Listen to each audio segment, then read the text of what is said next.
Hello everyone. RRB ALP और technician के लिए आज का ये हमारा 27% है। और इसके अलावा video RRB NTPC, group D और आरपीएफ सभी के लिए महत्वपूर्ण है।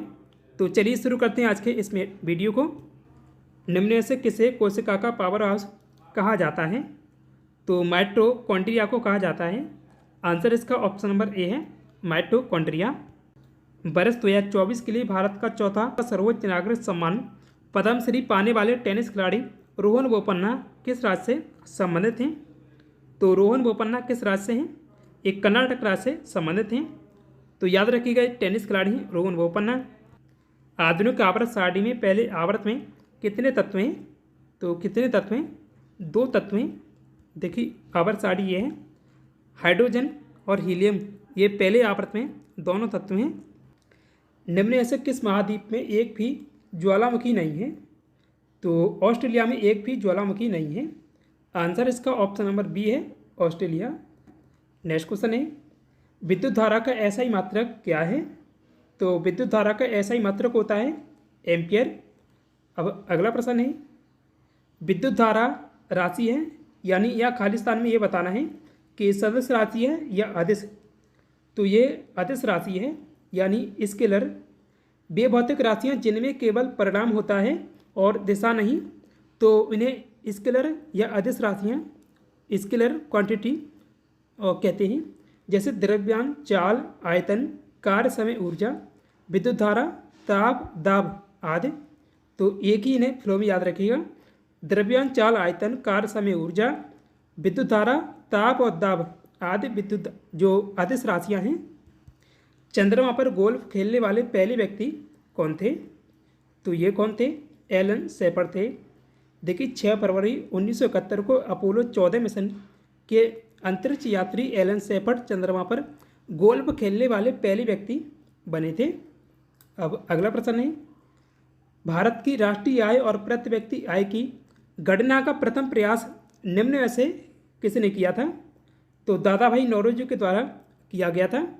आंसर इसका ऑप्शन नंबर बी है, दादाभाई नौरोजी। दादाभाई नौरोजी के आकलन के अनुसार साल 1868 में भारत में प्रति व्यक्ति आय कितनी थी? तो तब जो आकलन किया गया था 20 रुपये निकाली गई थी प्रति व्यक्ति आय। तो आंसर इसका ऑप्शन नंबर सी है, बोरॉन, जिसका प्रतीक चिन्ह है बी, और इसका परमाणु क्रमांक है 5, और इसका आवर्त सारणी में स्थान बताना है, ये किस ग्रुप में है? तो ग्रुप 13 में है। आंसर इसका ऑप्शन नंबर बी है, ग्रुप 13। अब देखिए आवर्त सारणी में बोरॉन की जो स्थिति है वो यहाँ है और प्रतीक चिन्ह ये है, इसका बी होता है। तो ये किस ग्रुप में है? 13 में। और आवर्त कौन सा है? ये आवर्त है दूसरा, 13 ग्रुप और दूसरे आवर्त में है बोरॉन। प्रकृति में पाए जाने वाले वे तत्व जो स्वतः विखंडित होकर कुछ अदृश्य किरणों का उत्सर्जन करते रहते हैं कहलाते हैं, और यह घटना रेडियो सक्रियता या रेडियो एक्टिविटी कहलाती है। तो इस घटना को यहाँ खालिस्तान में बताना है कि क्या जो तत्व कहलाते हैं वो रेडियो सक्रिय तत्व कहलाते हैं। आंसर इसका ऑप्शन नंबर ए है, रेडियो सक्रिय तत्व। रेडियो सक्रियता की खोज निम्न में से किसने की थी? तो हेनरी बेकरेल के द्वारा की गई थी, और 1896 में इनके द्वारा रेडियो सक्रियता की खोज की गई थी। और हेनरी बेकरेल किस देश से हैं? ये फ्रांसीसी वैज्ञानिक हैं, फ्रांस देश से हैं। 19वीं शताब्दी के मध्य में महान रशियन वैज्ञानिक मेंडलीव द्वारा निर्मित आवर्त सारणी में वर्ग और आवर्तों की संख्या कितनी है? तो उसमें 9 ग्रुप और 7 आवर्त हैं। आंसर इसका ऑप्शन नंबर ए है, 9 ग्रुप और 7 आवर्त। अगला प्रश्न, मेंडलीव के समय ज्ञात तत्वों की संख्या कितनी थी? तो 63 तत्व थे तब। आंसर इसका ऑप्शन नंबर डी है। उस समय अक्रिय गैसों की खोज नहीं हो पाई थी। बोरॉक्स निम्न में से किसका अयस्क है? तो बोरॉक्स सोडियम का अयस्क है। आंसर इसका ऑप्शन नंबर ए है, सोडियम। अब सोडियम की स्थिति में जो आवर्त सारणी में यहाँ है, सोडियम का प्रतीक चिन्ह Na है, और इसका परमाणु क्रमांक है 11, और 21 ग्रुप पे हैं, पहले ग्रुप पे हैं, और पहले और दूसरे ग्रुप को एस ब्लॉक बोलते हैं। और किस आवर्त में है? तीसरा आवर्त है। जो स्थिति पूछी जाती है इनकी रासायनिक तत्वों की। वर्तमान में विश्वविद्यालय अनुदान आयोग यानी यूजीसी के अध्यक्ष कौन है। देखिए 2018 एएलपी में पूछा गया, आरआरबी एएलपी के द्वारा पूछा गया था, तो तब इसके अध्यक्ष और थे, और अभी इसके अध्यक्ष एम जगदीश कुमार हैं। आंसर इसका ऑप्शन नंबर बी है।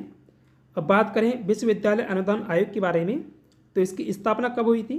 18 दिसंबर 1956 को। मुख्यालय कहाँ है? नई दिल्ली में। और संस्थापक कौन थे इसके? मौलाना आज़ाद या खालिस्तान है द्वारा निर्मित नॉर्वे उत्तरी ध्रुव के ऊपर से उड़ान भरने वाला पहला विमान बना था। तो यहाँ पूछा गया कि किस देश के द्वारा ये निर्मित किया गया था, तो आंसर इसका इटली है। इटली के द्वारा ये निर्मित किया गया था, नॉर्वे। 12 मई 1926 को इटली द्वारा निर्मित नॉर्वे उत्तरी ध्रुव के ऊपर से उड़ान भरने वाला पहला विमान बना था। और इस अभियान का नेतृत्व नॉर्वे के रोनाल्ड एमंडसन ने किया था, जिनके साथ अमेरिकी खोजकर्ता लिंकन एल्सवर्थ और विमान के डिजाइनर पायलट अम्बाटो नोबल सहित 15 लोग थे।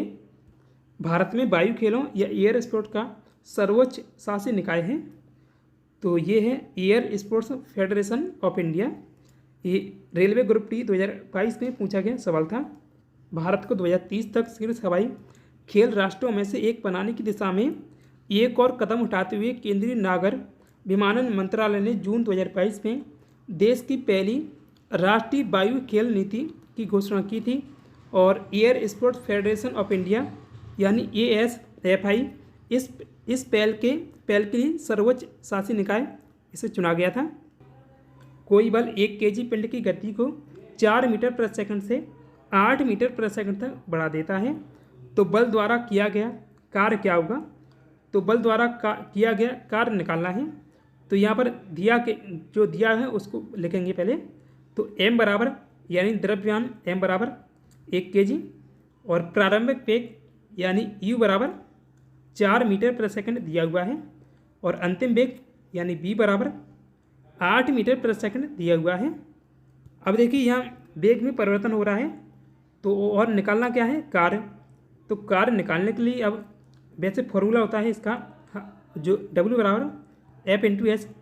तो यहाँ पर वेग में परिवर्तन हो रहा है, तो यहाँ पर दूसरा फॉर्मूला लगाएंगे। तो अब यहाँ गतिज ऊर्जा में परिवर्तन होगा, तो गतिज ऊर्जा का सूत्र होता है हाफ mv²। अब यहाँ b की जगह जो वेग परिवर्तन हो रहा है तो इसकी जगह लिखेंगे अब b² माइनस के u²। ये पूरी b की जगह लिखा है यानी हाफ m, और ये b की जगह यहाँ आ गया, इसकी जगह पूरा ये आ गया फॉर्मूला। तो b यहाँ अंतिम वेग है और u प्रारंभिक वेग है। तो इसे सूत्र में अब लिखेंगे हाफ m कितना है? 1 kg और इंटू सूत्र अब ये कोष्टक में अंतिम वेग 8 का स्क्वायर माइनस के प्रारंभिक वेग कितना है? 4 का स्क्वायर। अब 8 का स्क्वायर 64 होगा, माइनस ये माइनस है, 4 का स्क्वायर होगा 16। अब 64 में से 16 घटाएंगे, या ऐसे कर लें अलग अलग इसे काट लें। जो 2 से 32 बार गया 64 ये कट गया, और माइनस के 8। तो यहाँ अब 32 में से 8 गया, अब कितना आएगा? 24 जूल आएगा। आंसर इसका ऑप्शन नंबर सी होगा, 24 जूल। प्राकृतिक गैस का जलना निम्न में से कौन सी अभिक्रिया है? तो प्राकृतिक गैस यानी ऊष्मा बाहर निकल रही है, तो एक कैसी अभिक्रिया होगी? ऊष्मा क्षेपी अभिक्रिया होगी। ऊष्मा क्षेपी वह अभिक्रिया है जिसमें ऊष्मा मुक्त होती है। प्रतीक चिन्ह, ये प्रतीक चिन्ह दिया हुआ है, इसको क्या कहते हैं? तो इसे कहा जाता है म्यू। प्रकाश की चाल माध्यम के पर निर्भर करती है, तो ये अपवर्तनांक पर निर्भर करती है। आंसर इसका ऑप्शन नंबर बी है। प्रकाशिकी में पदार्थ का अपवर्तनांक सूत्र n बराबर c/b को b से दर्शाया जाता है, जहाँ c निम्न में से है। तो यहाँ c बतानी है क्या है इसमें फॉर्मूले में। तो c निर्वात में प्रकाश की चाल है, जिस माध्यम का अपवर्तनांक यानी म्यू जितना अधिक होता है उसमें प्रकाश की चाल उतनी ही कम होगी या अधिक होगी, ये यहाँ पर बताना है। तो ये कम होगी। एक माध्यम का अपवर्तनांक निम्न में से किस पर निर्भर करता है? माध्यम का तापक्रम, आपतितकरण की तरंगदैर्घ्य और माध्यम की प्राकृतिक प्रकृति और भौतिक अवस्था पर। तो ये सभी हैं, सभी पर निर्भर करता है। आंसर इसका ऑप्शन नंबर डी है, उपयुक्त सभी। मेंडेलीव की आवर्त सारणी का निम्न में से कौन सा एक प्रमुख दोष है? तो आवर्त सारणी में हाइड्रोजन का स्थान विवादित पूर्ण है, ये सही है। आवर्त सारणी में समस्थानिकों के लिए कोई नियमित स्थान नहीं है, ये भी सही है। कुछ समान गुण वाले तत्वों को जैसे कॉपर, पारा, चांदी और टाइटेनियम, सोना और प्लेटिनियम, बेरियम और से जो ये सीसा है पीबी को आवर्त सारणी के अंदर भिन्न भिन्न वर्गों में रखा गया है। और ये तीनों सही हैं। आंसर इसका ऑप्शन नंबर डी सही होगा, तीनों विकल्प सही हैं। भारतीय संविधान में कितनी अनुसूचियां हैं? तो संविधान में 12 अनुसूचियां हैं। और प्रारंभ में कितनी थी? प्रारंभ में 8 अनुसूचियां थीं, अभी वर्तमान में 12 हैं। आंसर इसका ऑप्शन नंबर बी होगा, 12। निम्न में से कौन समवर्ती सूची का विषय है? जंगली जानवरों और पक्षियों का संरक्षण, न्याय का प्रशासन, ये दोनों समवर्ती सूची के विषय हैं। आंसर इसका ऑप्शन नंबर सी है, ये और भी दोनों। निम्न में से कौन समवर्ती सूची का विषय है? तो शिक्षा, जंगल, बाढ़ एवं माप, ये सभी समवर्ती सूची के विषय हैं। तो इसका राइट आंसर है ऑप्शन नंबर डी, ये सभी।